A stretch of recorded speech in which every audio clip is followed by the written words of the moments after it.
Assalamualaikum warahmatullahi wabarakatuh. Sahabat Islami keren yang dimuliakan Allah, setelah Allah menjadikan Nur Muhammad dan menerbitkan seluruh makhluk yang lain dari nur tersebut seperti yang telah saya jelaskan di video sebelumnya, lalu khususnya di bumi, Allah Azza wa Jalla menciptakan makhluk pertama yang bernama Tabirun Nasar. Sebelum kita lanjut dengan kisahnya, bagi teman-teman yang baru bergabung, sudi kiranya untuk memberi dukungan kepada channel ini dengan cara menekan tombol subscribe dan menyalakan notifikasinya, agar sahabat Islami keren mendapatkan pemberitahuan ketika channel ini memposting video terbaru. Juga silahkan share ke teman-teman yang menyukai video kisah-kisah keren lainnya, agar pengetahuan kita bertambah dan mudah-mudahan iman dan Islam kita makin kuat berdasarkan pengetahuan yang kita dapat. Terima kasih. Setelah Allah menciptakan bumi, menurut para ahli tafsir Al-Quran, ketika bumi masih berusia 8.000 tahun dan juga masih kosong, lalu Allah menciptakan makhluk pertama untuk hidup di bumi yang bernama Tabirun Nasar. Tabirun Nasar ialah makhluk yang berbentuk unggas yang memiliki 2 sayap, 2 kaki, dan bulu yang lebat. Lalu Allah yang Maha Tinggi berfirman pada si Tabirun Nasar, "Hai unggas Tabirun Nasar, makanlah olehmu biji-biji sawi itu, dan apabila biji-biji sawi itu habis, tibalah saatnya engkau akan kumatikan." Sang unggas yang mendengar itu langsung memakan biji-bijian tersebut yang sudah Allah beri kepadanya. Namun, si Tabirun Nasar mengatur jumlah biji sawi yang akan dia konsumsi. Dalam sehari, ia hanya memakan 1 biji sawi. Setelah semakin berkurang, maka kini yang dimakannya hanya 1 biji dalam sebulan. Lalu, biji-biji sawi itu pun semakin berkurang saja. Karena si Tabirun Nasar begitu takut akan ajalnya, maka sang unggas harus menghemat jatah makanannya dengan hanya memakan 1 biji dalam 1 tahun. Namun, akhirnya habislah biji-biji sawi itu dan Tabirun Nasar pun akhirnya dimatikan oleh Allah Azza wa Jalla. Setelah kematian tersebut, Allah Subhanahu wa Ta'ala lalu menciptakan makhluk yang lain sebagai penghuni di bumi, yaitu 70 orang laki-laki. Namun tidak semuanya langsung diciptakan, melainkan secara bertahap satu persatu Allah Subhanahu wa Ta'ala menciptakannya. Apabila salah seorang dari 70 lelaki itu meninggal, maka Allah langsung menciptakan yang lain untuk menjadi pengganti yang sebelumnya. Masing-masing dari mereka berumur 70.000 tahun. Sebagai perbandingan, setahun pada masa itu sama dengan 1000 tahun pada masa sekarang. Tatkala 70 lelaki itu telah meninggal semua, kemudian Allah yang Maha Luhur menciptakan bangsa jin. Allah Subhanahu wa Ta'ala berfirman dalam Al-Quran, "Wa khalaqal janna mim marijim min nar," yang artinya, dan Allah menciptakan jin dari nyala api tanpa asap. Quran Surah Ar-Rahman ayat 15. Setelah Allah menciptakan bangsa jin itu, lalu Allah mengirim mereka ke bumi. Sebagian dari jin-jin itu ada yang berkaki 4, berkaki 2, dan ada juga yang bisa terbang. Kemudian Allah Subhanahu wa Ta'ala mengutus salah seorang di antara mereka yang bernama Yusuf untuk memberikan pengajaran ilmu dan syariat agama. Namun, para jin yang lain justru banyak yang mendustakan ajaran-ajaran tersebut yang menyebabkan Allah Subhanahu wa Ta'ala mematikan mereka semuanya. Lalu, Allah yang Maha Perkasa menciptakan penghuni bumi berikutnya, yaitu suatu makhluk yang berpasangan, berbentuk seperti binatang yang dikeluarkan dari dalam neraka.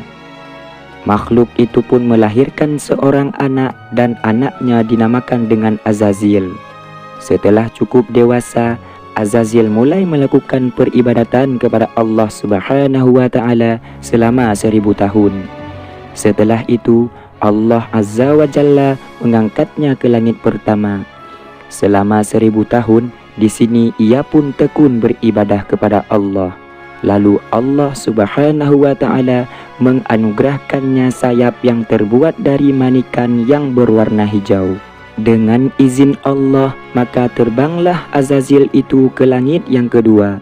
Di sana 1000 tahun lamanya pula ia beribadah kepada Allah. Demikianlah pada tiap-tiap lapisan langit, ia terus beribadah selama 1000 tahun lamanya, hingga Azazil itu sampai ke lapisan langit yang ketujuh. Sementara itu, di bumi saat itu sudah ada penghuni yang lainnya, yaitu dari bangsa jin yang bernama Janna. Setelah sampai 70.000 tahun, barulah lahir anaknya, dan Allah Subhanahu wa Ta'ala pun mematikan Janna disebabkan kekufuran dan kesombongannya kepada Allah Azza wa Jalla. Dan keturunan Janna diberi nama Banunal Janna, dan ia pun hidup di bumi menggantikan Janna selama 18.000 tahun. Lalu Allah juga mematikannya karena telah membuat kerusakan di muka bumi.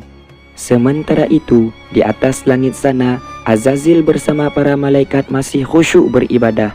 Azazil menjadi penghulu para malaikat selama 7.000 tahun lamanya dalam beribadah. Hingga pada suatu waktu, Azazil mengajukan suatu permohonan kepada Allah Subhanahu wa Ta'ala. Ia pun berkata, "Ya Tuhanku, 7.000 tahun hambamu ini berbuat kebaikan padamu dalam 7 lapis langit ini. Jikalau dianugerahkan olehmu, hambamu mohon hendak turun ke bawah ke langit yang keenam, berbuat kebaikan kepadamu." Allah pun mengabulkan permintaan si Azazil tersebut. Lalu turunlah Azazil bersama 700 malaikat pengiringnya ke langit yang keenam. Setelah merasa cukup lama, ia pun memohon izin lagi kepada Allah Subhanahu wa Ta'ala agar diturunkan ke langit yang kelima. Di langit kelima pun ia memohon diturunkan ke langit yang di bawahnya, dan demikian seterusnya hingga Azazil beserta para malaikat pengiringnya sampai di langit dunia. Ketika di langit dunia, Azazil pun kembali mengajukan suatu permohonan kepada Allah. "Ya Tuhanku, hambamu hendak memohon turun ke bumi dengan para malaikat. Sesungguhnya hambamu ini hendak beribadah kepadamu di bumi itu." Dan ia pun kembali berkata, "Ya Tuhanku, betapa Bananul Jannah telah banyak berbuat kerusakan di muka bumi. Anugerahkanlah atas hambamu ini bersama para malaikat berbuat kebaikan untukmu di muka bumi tersebut." Lagi dan lagi, Allah Subhanahu wa Ta'ala pun mengabulkan permohonan Azazil itu. Diturunkanlah ia bersama 700 malaikat yang mengiringinya untuk beribadah di muka bumi untuk menggantikan Banunal Jannah. Setelah 8.000 tahun lamanya beribadah, Azazil pun mengemukakan isi hatinya bahwa hanya di muka bumi inilah ia begitu nyaman dan tidak ada tempat yang lain yang membuatnya sedemikian tentram. Dan dia juga memohon kepada Allah agar dia bisa selamanya berada di muka bumi untuk berbakti kepada Allah Subhanahu wa Ta'ala. Setelah sekian lama Azazil beserta 700 malaikat berada di bumi, lalu Allah berfirman kepada mereka, "Wa idh qala rabbuka lil malaikati inni ja'ilun fil ardi khalifah qalu ataj'alu fiha may yufsidu fiha wa yasfiku dima wa nahnu nusabbihu bihamdika wa nuqaddisu lak qala inni a'lamu ma la ta'lamun." Yang artinya, "Dan ingatlah ketika Tuhanmu berfirman kepada para malaikat, sesungguhnya aku hendak menjadikan seorang khalifah di muka bumi." Lalu para malaikat berkata, "Apakah engkau hendak menjadikan orang yang merusak dan menumpahkan darah di sana? Sedangkan kami bertasbih memujimu dan menyucikan namamu." Allah Subhanahu wa Ta'ala pun menjawab, "Sungguh aku mengetahui apa yang tidak kalian ketahui." Al-Quran Surah Al-Baqarah ayat 30. Berdasarkan firman tersebut, para malaikat juga bertanya kepada Allah Subhanahu wa Ta'ala, "Siapakah nama khalifah yang akan engkau ciptakan di muka bumi ini?" Lalu Allah pun menjawab, "Adam namanya." Mendengar firman tersebut, Azazil menjadi berduka, sebab yang sebenar-benar keinginannya ialah menjadi satu-satunya pemimpin atau khalifah di muka bumi tersebut. Maka kemudian Azazil menjadi dengki dan justru mendurhakai Allah Azza wa Jalla. Lantas bagaimanakah kelanjutan kisahnya?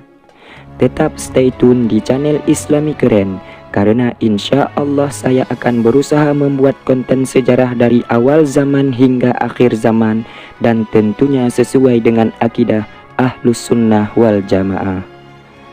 Sahabat Islami Keren yang dirahmati Allah, dari kisah di atas kita bisa mengaitkan dengan sejarah manusia dan makhluk-makhluk purba yang kita pelajari di kurikulum sekolah.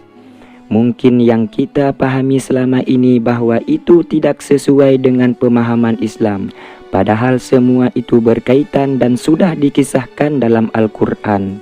Hanya saja kita yang tidak menyadarinya karena jauh dari Al-Quran, jauh dari sunnah Nabi, dan jauh pula dari alim ulama. Semoga video ini bermanfaat bagi teman-teman sekalian dan bagi diri saya sendiri khususnya. Juga moga-moga kita lebih sering membaca Al-Quran, mengikuti sunnah Nabi, mendengarkan nasihat ulama, dan mudah-mudahan kita menjadi hamba yang taat kepada Allah Subhanahu wa Ta'ala. Wallahu a'lam bissawab. Wassalamualaikum warahmatullahi wabarakatuh.